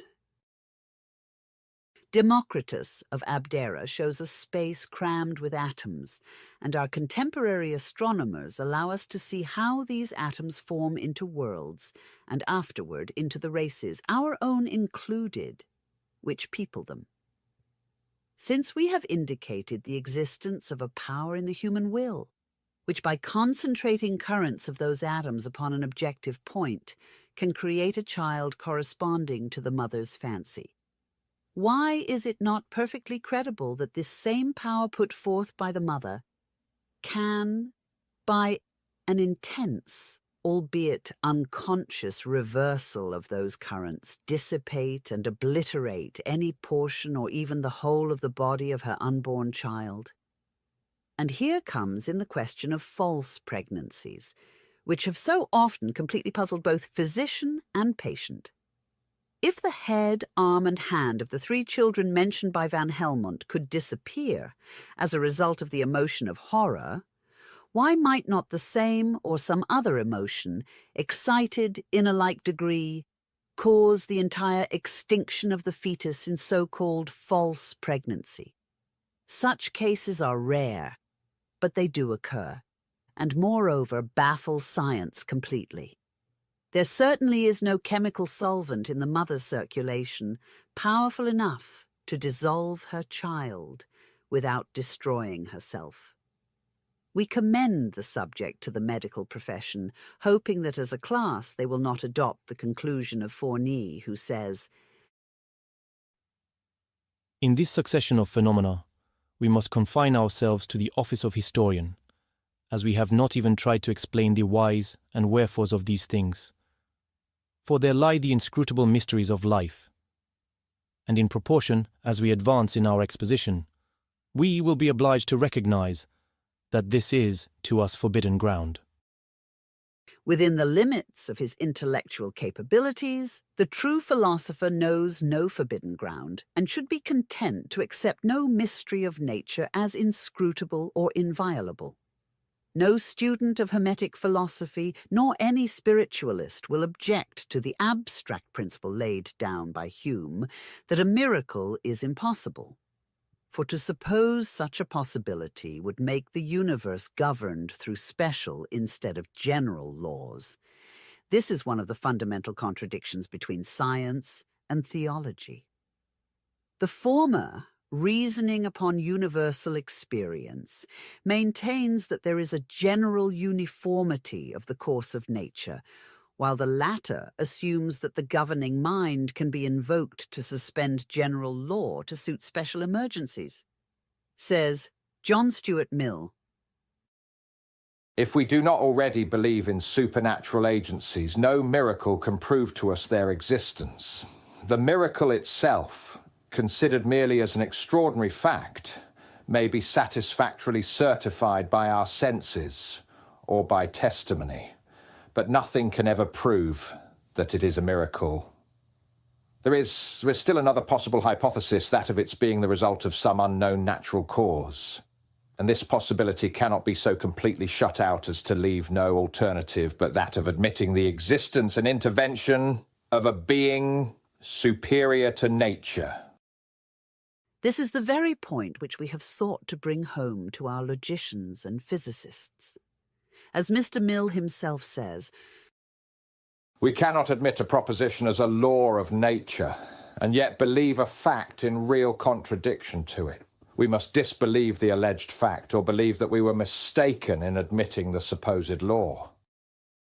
Mr. Hume cites the firm and unalterable experience of mankind as establishing the laws whose operation ipso facto makes miracles impossible. The difficulty lies in his use of the adjective, which is italicized, for this is an assumption that our experience will never change, and that, as a consequence, we will always have the same experiments and observations upon which to base our judgment. It also assumes that all philosophers will have the same facts to reflect upon. It also entirely ignores such collected accounts of philosophical experiment and scientific discovery as we may have been temporarily deprived of. Thus, by the burning of the Alexandrian library and the destruction of Nineveh, the world has been for many centuries without the necessary data upon which to estimate the real knowledge, esoteric and exoteric, of the ancients. But within the past few years, the discovery of the Rosetta Stone, the Ebers, Daubigny, Anastasie, and other papyri, and the exhumation of the tile libraries, have opened a field of archaeological research which is likely to lead to radical changes in this firm and unalterable experience. The author of Supernatural Religion justly observes that a person who believes anything contradictory to a complete induction merely on the strength of an assumption which is incapable of proof is simply credulous. But such an assumption cannot affect the real evidence for that thing. in a lecture delivered by Mr. Hiram Corson, professor of Anglo-Saxon literature at the Cornell University, Ithaca, New York, before the alumni of St. John's College, Annapolis, in July 1875. The lecturer thus deservedly rebukes science. That there are things, he says, which science can never do, and which it is arrogant in attempting to do. There was a time when religion and the church went beyond their legitimate domain and invaded and harried that of science and imposed a burdensome tribute upon the latter. But it would seem that their former relations to each other are undergoing an entire change. And science has crossed its frontiers and is invading the domain of religion and the church. And instead of a religious papacy, we are in danger of being brought under a scientific papacy. We are in fact already brought under such a papacy. And as in the 16th century a protest was made in the interests of intellectual freedom against a religious and ecclesiastical despotism, so in this 19th century the spiritual and eternal interests of man demand that a protest should be made against a rapidly developing scientific despotism, and that scientists should not only keep within their legitimate domain of the phenomenal and the conditioned, but should re-examine their stock in trade so that we may make sure how far the stock of bullion in the cellar, on the faith of whose existence so much paper has been circulating, is really the solid gold of truth. If this is not done in science as well as in ordinary business, scientists are apt to put their capital at too high a figure, and accordingly carry on a dangerously inflated business. Even since Professor Tyndall delivered his Belfast address, it has been shown by the many replies it has elicited that the capital of the evolution school of philosophy to which he belongs is not nearly so great as it was before vaguely supposed to be by many of the non-scientific but intelligent portion of the world. It is quite surprising to a non-scientific person to be made aware of the large, purely hypothetical domain which surrounds that of established science, and of which scientists often boast as a part of their settled and available conquests. Exactly. And at the same time denying the same privilege to others. They protest against the miracles of the Church and repudiate, with as much logic, modern phenomena.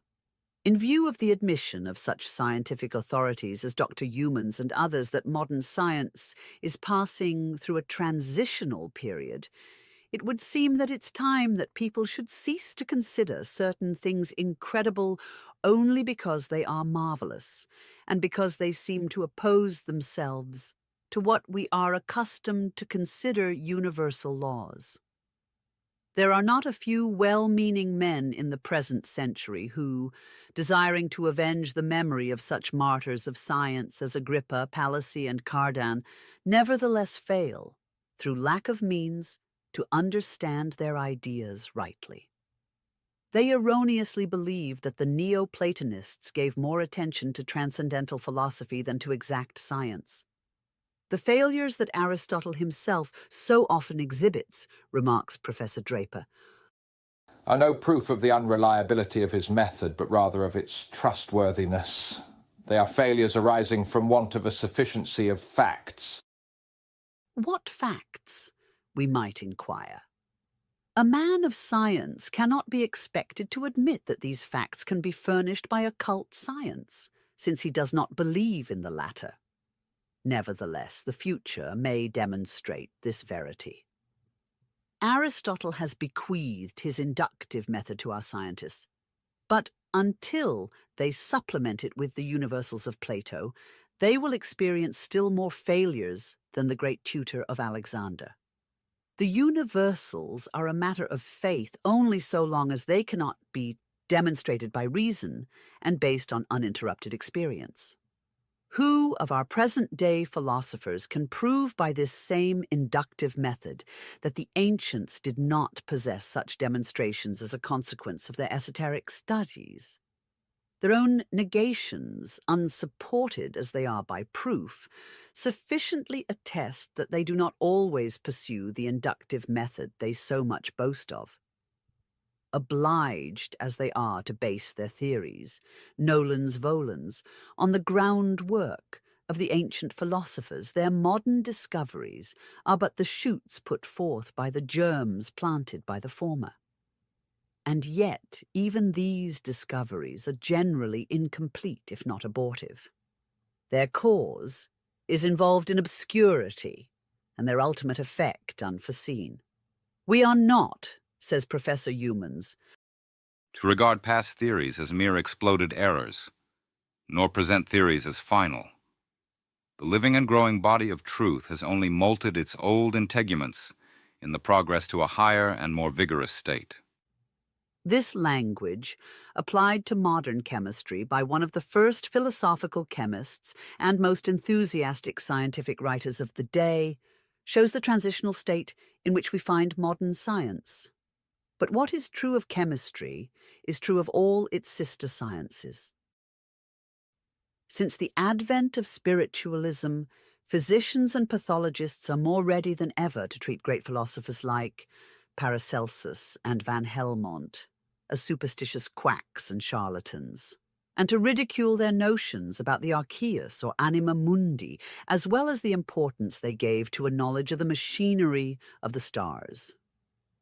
And yet, how much of substantial progress has medicine effected since the days when Lord Bacon classed it among the conjectural sciences? Such philosophers as Democritus, Aristotle, Euripides, Epicurus, or rather his biographer Lucretius, Aeschylus, and other ancient writers whom the materialists so willingly quote as authoritative opponents of the dreamy Platonists, were only theorists, not adepts. The latter, when they did write, either had their works burned by Christian mobs, or they worded them in a way to be intelligible only to the initiated. Who of their modern detractors can warrant that he knows all about what they knew?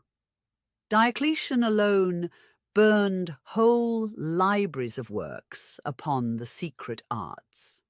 Not a manuscript treating on the art of making gold and silver escaped the wrath of this unpolished tyrant. Arts and civilization had attained such a development at what is now termed the archaic ages that we learn through Champollion that Athothi, the second king of the first dynasty, wrote a work on anatomy, and the king Necho on astrology and astronomy. Blantisus and Synchros were two learned geographers of those pre-Mosaic days. Aelian speaks of the Egyptian Iacchus, whose memory was venerated for centuries for his wonderful achievements in medicine. He stopped the progress of several epidemics merely with certain fumigations.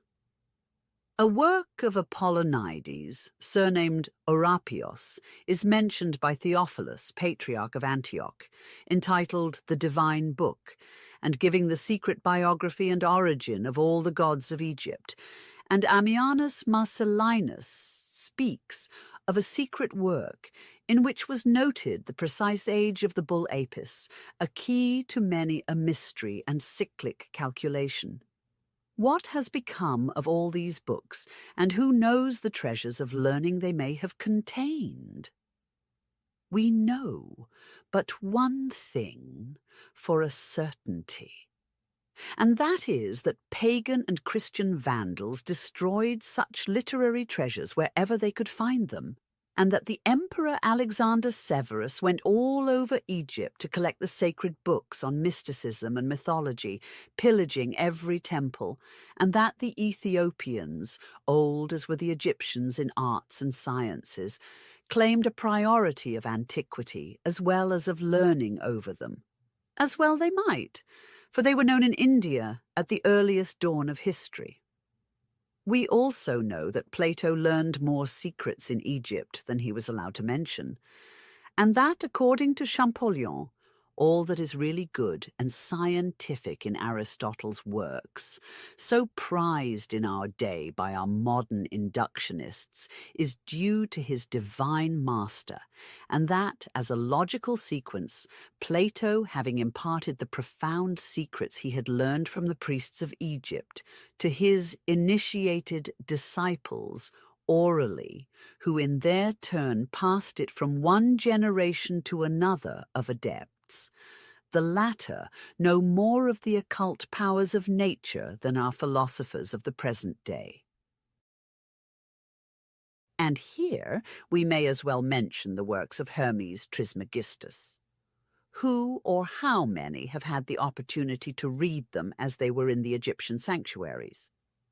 In his Egyptian Mysteries, Iamblichus attributes to Hermes 1,100 books, and Seleucus reckons no less than 20,000 of his works before the period of Menes. Eusebius saw but 42 of these in his time, he says, and the last of the 6 books on medicine treated on that art as practiced in the darkest ages. And Diodorus says that it was the oldest of the legislators Menevis, the 3rd successor of Menes, who received them from Hermes. Of such manuscripts as have descended to us, most are but Latin retranslations of Greek translations made principally by the Neoplatonists from the original books preserved by some adepts. Marsilius Ficinus, who was the first to publish them in Venice in 1488, has given us mere extracts, and the most important portions seem to have been either overlooked or purposely omitted as too dangerous to publish in those days of auto-da-fe. And so it happens now that when a Kabbalist who has devoted his whole life to studying occultism and has conquered the great secret, ventures to remark that the Kabbalah alone leads to the knowledge of the absolute in the infinite and the indefinite in the finite, he is laughed at by those who, because they know the impossibility of squaring the circle as a physical problem, deny the possibility of its being done in the metaphysical sense. Psychology, according to the greatest authorities on the subject, is a department of science hitherto almost unknown. Physiology, according to Fourny, one of its French authorities, is in so bad a condition as to warrant his saying in the preface to his erudite work, Physiologie du système nerveux, that we perceive at last that not only is the physiology of the brain not worked out, but also that no physiology whatever of the nervous system exists. Chemistry has been entirely remodeled within the past few years. Therefore, like all new sciences, the infant cannot be considered as very firm on its legs. Geology has not yet been able to tell anthropology how long man has existed. Astronomy, the most exact of sciences, is still speculating and bewildered about cosmic energy and many other things as important. In anthropology, Mr. Wallace tells us there exists a wide difference of opinion on some of the most vital questions respecting the nature and origin of man. Medicine has been pronounced by various eminent physicians to be nothing better than scientific guesswork, everywhere incompleteness, nowhere perfection. When we look at these earnest men groping around in the dark to find the missing links of their broken chains, they seem to us like persons starting from a common fathomless abyss by divergent paths. Each of these ends at the brink of a chasm which they cannot explore. On the one hand, they lack the means to descend into its hidden depths, and on the other, they are repulsed at each attempt by jealous sentries who will not let them pass. And so they go on watching the lower forces of nature and from time to time initiating the public into their great discoveries. Did they not actually pounce upon vital force and catch her playing in her game of correlation with chemical and physical forces? Indeed, they did. But if we ask them when this vital force, how is it that they who had so firmly believed but a short time since that matter was destructible and passed out of existence, and now have learned to believe as firmly that it does not, are unable to tell us more about it? Why are they forced in this case, as in many others, to return to a doctrine taught by Democritus 24 centuries ago? Ask them, and they will answer, creation or destruction of matter, increase or diminution of matter lies beyond the domain of science. Her domain is confined entirely to the changes of matter. The domain of science lies within the limits of these changes. Creation and annihilation lie outside of her domain. Ah, no, they lie only outside the grasp of materialistic scientists. But why affirm the same of science? And if they say that force is incapable of destruction except by the same power which created it, then they tacitly admit the existence of such a power, and have therefore no right to throw obstacles in the way of those who, bolder than themselves, try to penetrate beyond, and find that they can only do so by lifting the veil of Isis. But surely among all these inchoate branches of science there must be someone at least complete. It seems to us that we heard a great clamour of applause as the voice of many waters over the discovery of protoplasm. But, alas, when we turned to read Mr. Huxley, the learned parent of the newborn infant is found saying, In perfect strictness, it is true that chemical investigation can tell us little or nothing directly of the composition of living matter, and it is also in strictness true that we know nothing about the composition of any body whatever as it is. This is a sad confession indeed. It appears, then, that the Aristotelian method of induction is a failure in some cases after all. This also seems to account for the fact that this model philosopher, with all his careful study of particulars before rising to universals, taught that the earth was in the centre of the universe, while Plato, who lost himself in the maze of Pythagorean vagaries and started from general principles, was perfectly versed in the heliocentric system. We can easily prove the fact by availing ourselves of the said inductive method for Plato's benefit. We know that the Sodalian oath of the initiate into the mysteries prevented his imparting his knowledge to the world in so many plain words. It was the dream of his life, says Champollion, to write a work and record in it, in full the doctrines taught by the Egyptian hierophants. He often talked of it, but found himself compelled to abstain on account of the solemn oath.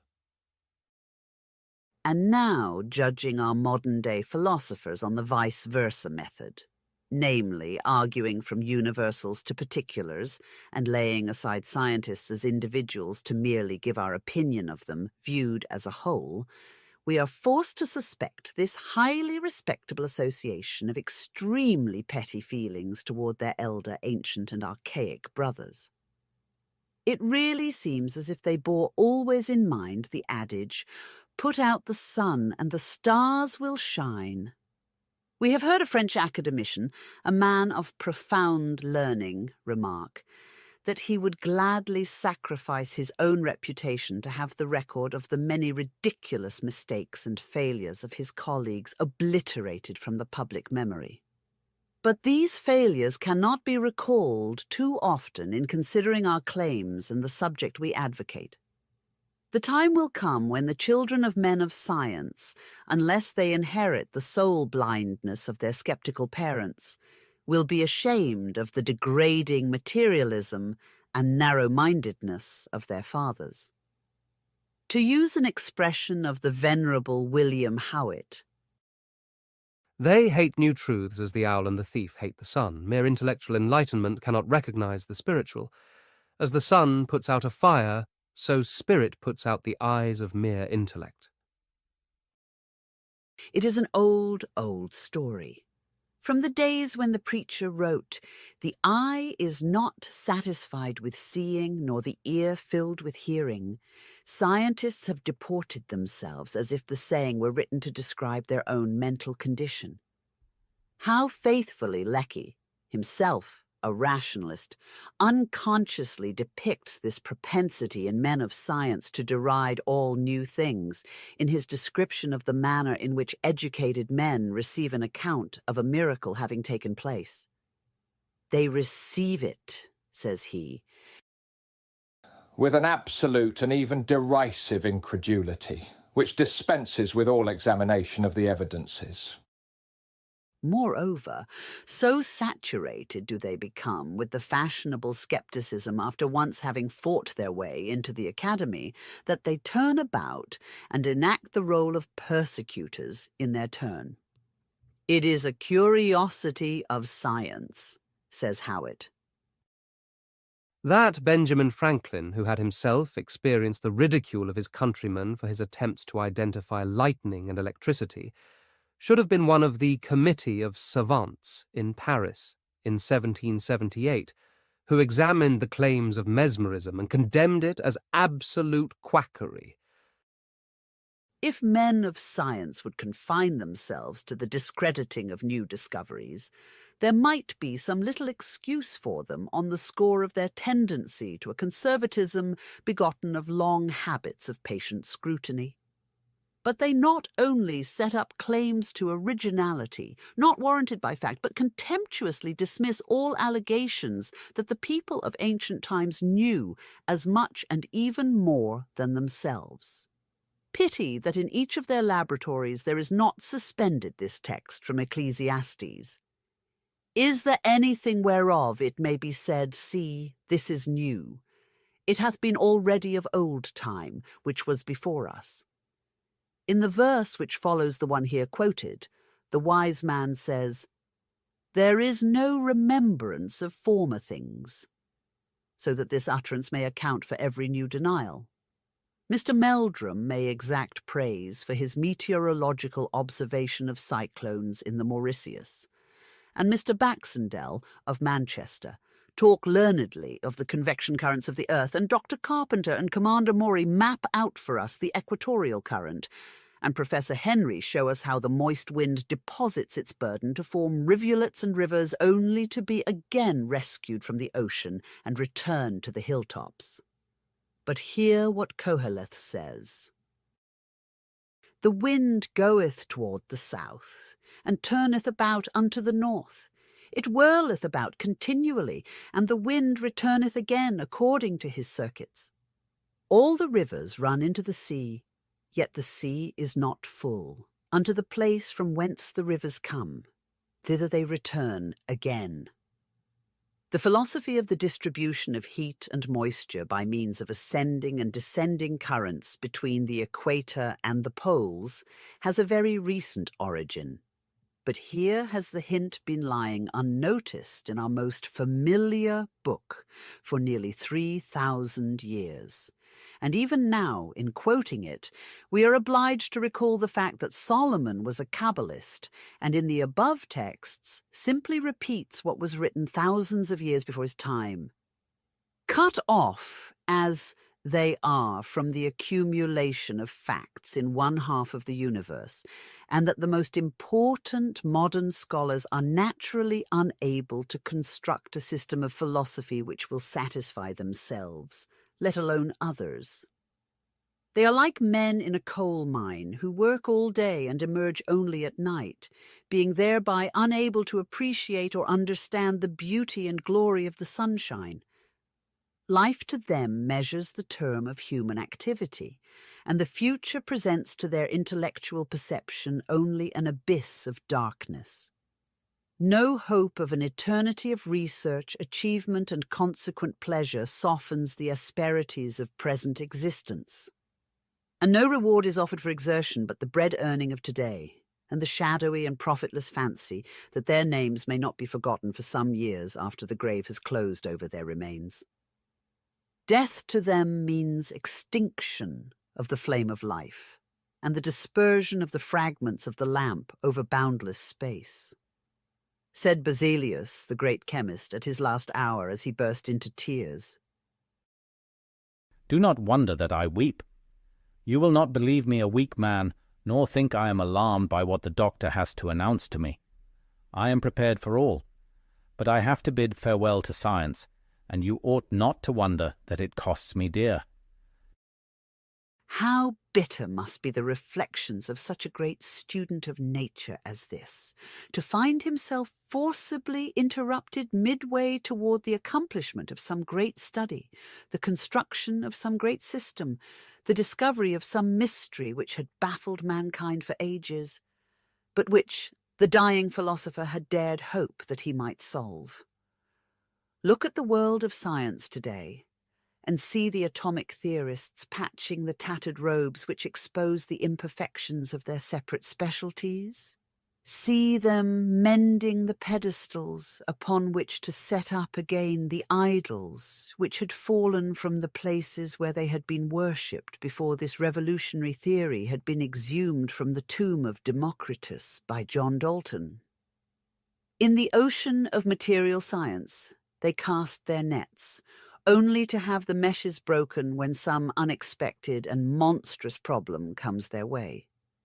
Its water is like the Dead Sea, bitter to the taste, so dense that they can scarcely immerse themselves in it, much less dive to its bottom, having no outlet and no life beneath its waves or along its margin.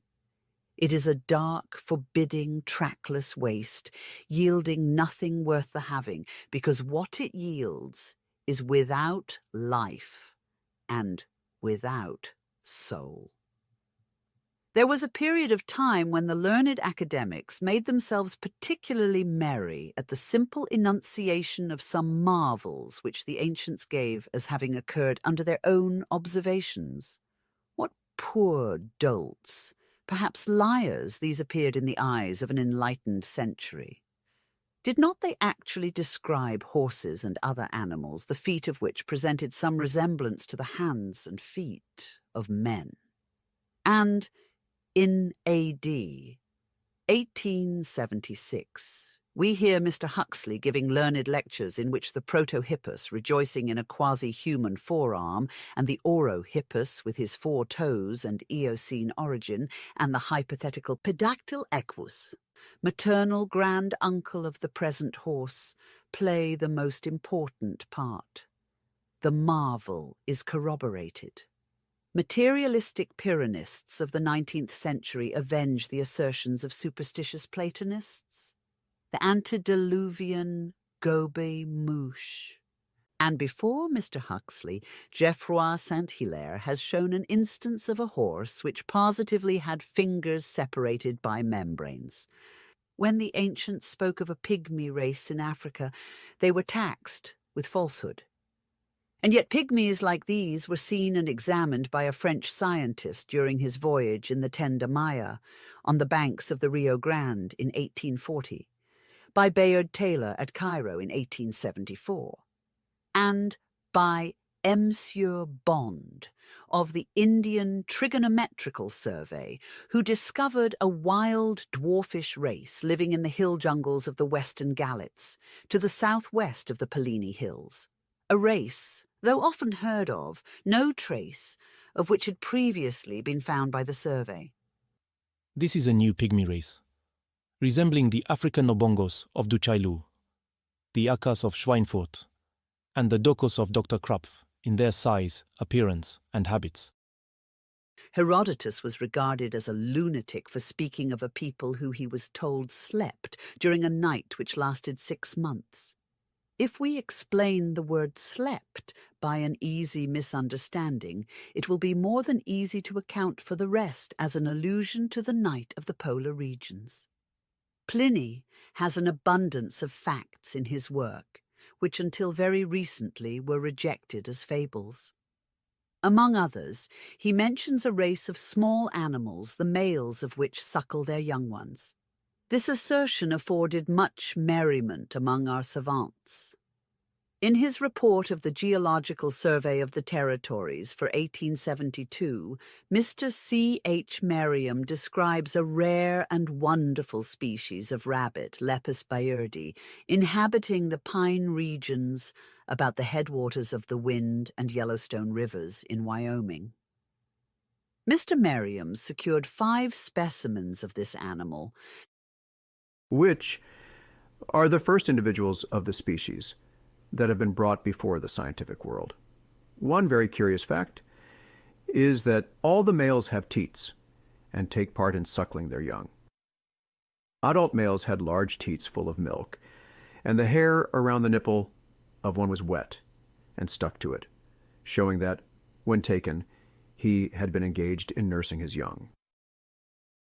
In the Carthaginian account of the early voyages of Hanno was found a long description of savage people, whose bodies were hairy and whom the interpreters called gorilla, anthropon agrion, as the text reads, clearly implying thereby that these wild men were monkeys. Until our present century, the statement was considered an idle story, and Dodwell rejected altogether the authenticity of the manuscript and its contents. The celebrated Atlantis is attributed by the latest modern commentator and translator of Plato's works to one of Plato's noble lies.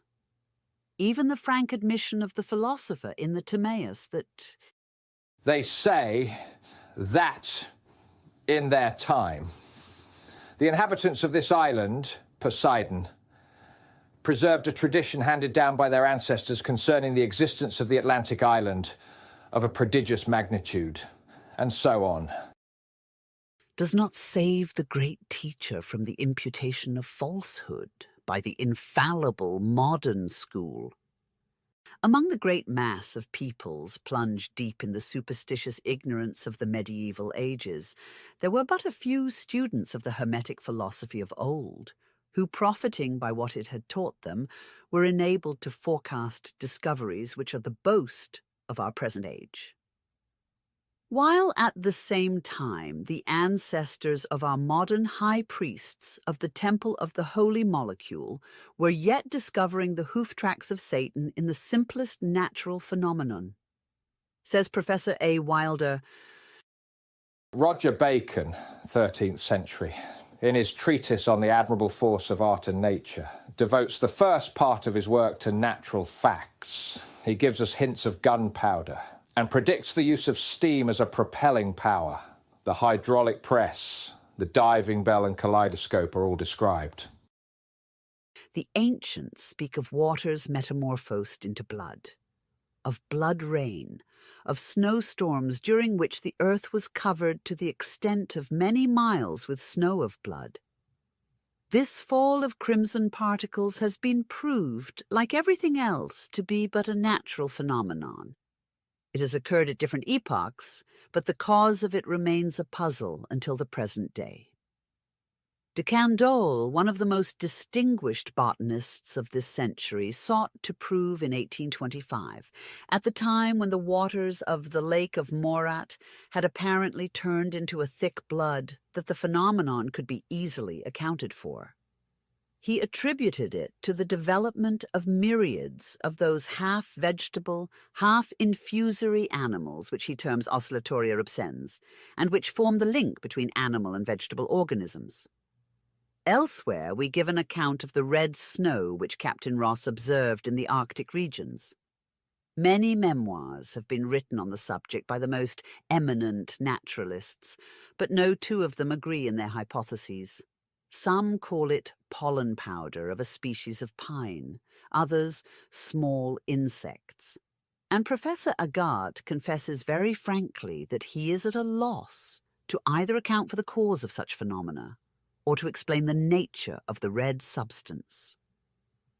The unanimous testimony of mankind is said to be an irrefutable proof of truth, and about what was ever testimony more unanimous than that for thousands of ages, among civilized people as among the most barbarous, there has existed a firm and unwavering belief in magic. The latter implies a contravention of the laws of nature only in the minds of the ignorant. And if such ignorance is to be deplored in the ancient uneducated nations, why do not our civilized and highly educated classes of fervent Christians deplore it also in themselves? The mysteries of the Christian religion have been no more able to stand a crucial test than biblical miracles. Magic alone, in the true sense of the word, affords a clue to the wonders of Aaron's rod and the feats of the magi of Pharaoh, who opposed Moses. And it does that without either impairing the general truthfulness of the authors of the Exodus, or claiming more for the prophet of Israel than for others, or allowing the possibility of a single instance in which a miracle can happen in contravention of the laws of nature. Out of many miracles, we may select for our illustration that of the river turned into blood. The text says, "Take thy rod and stretch out thine hand, with the rod in it, upon the waters, streams, etc., that they may become blood." We do not hesitate to say that we have seen the same thing repeatedly done on a small scale, the experiment not having been applied to a river in these cases. From the time of Van Helmont, who, in the 17th century, despite the ridicule to which he exposed himself, was willing to give the true directions for the so-called production of eels, frogs, and infusoria of various kinds, down to the champions of spontaneous generation of our own century, it has been known that such a quickening of germs is possible without calling in the aid of miracle to contravene natural law. The experiments of Pasteur and Spallanzani, and the controversy of the panspermists with the heterogenists, disciples of Buffon, among them Needham, have too long occupied public attention to permit us to doubt that beings may be called into existence whenever there's air and favorable conditions of moisture and temperature. The records of the official meetings of the Academy of Sciences of Paris contain accounts of frequent appearances of such showers of blood-red snow and water. These blood spots were called leprovestuum and were but these lichen infusoria. They were first observed in 786 and 959, in both of which years occurred great plagues. Whether these zoocarps were plants or animals is undetermined to this day, and no naturalist would risk stating as a certainty to what division of the organic kingdom of nature they belong. No more can modern chemists deny that such germs can be quickened in a congenial element in an incredibly short space of time. Now, if chemistry has, on the one hand, found means of depriving the air of its floating germs, and under opposite conditions can develop or allow these organisms to develop, why could not the magicians of Egypt do so with their enchantments? It is far easier to imagine that Moses, who, on the authority of Manetho, had been an Egyptian priest and had learned all the secrets of the land of Chemia, produced miracles according to natural laws, than that God himself violated the established order of his universe. We repeat that we have seen this sanguification of water produced by Eastern adepts. It can be done in either of two ways. In one case, the experimenter employed a magnetic rod strongly electrified, which he passed over a quantity of water in a metallic basin, following a prescribed process which we have no right to describe more fully at present. The water threw up in about 10 hours a sort of reddish froth, which after 2 hours more became a kind of lichen, like the Lepraria kermesina of Baron Wrangel. It then changed into a blood-red jelly, which made of the water a crimson liquid that 24 hours later swarmed with living organisms. The second experiment consisted in thickly strowing the surface of a sluggish brook, having a muddy bottom, with the powder of a plant that had been dried in the sun and subsequently pulverized. Although this powder was seemingly carried off by the stream, some of it must have settled to the bottom, for on the following morning the water thickened at the surface and appeared covered with what de Candolle describes as oscillatoria rubescens, of a crimson-red color, and which he believes to be the connecting link between vegetable and animal life. Taking the above into consideration, we do not see why the learned alchemists and physicists, we say, of the Mosaic period should not also have possessed the natural secret of developing in a few hours myriads of a kind of these bacteria, whose spores are found in the air, the water, and most vegetable and animal tissues. The rod plays as important a part in the hands of Aaron and Moses as it did in all so-called magic mummeries of Kabbalist magicians in the Middle Ages that are now considered superstitious foolery and charlatanism. The rod of Paracelsus, his Kabbalistic trident, and the famous wands of Albertus Magnus, Roger Bacon, and Henry Cunrath are no more to be ridiculed than the graduating rod of our electromagnetic physicians. Things which appeared preposterous and impossible to the ignorant quacks and even learned scientists of the last century now begin to assume the shadowy outlines of probability, and in many cases are accomplished facts. Nay, some learned quacks and ignorant scientists even begin to admit this truth. In a fragment preserved by Eusebius Porphyry in his letter to Anabo, appeals to Choramon, the hierogrammatist, to prove that the doctrine of the magic arts, whose adepts could terrify even the gods, was really countenanced by Egyptian sages.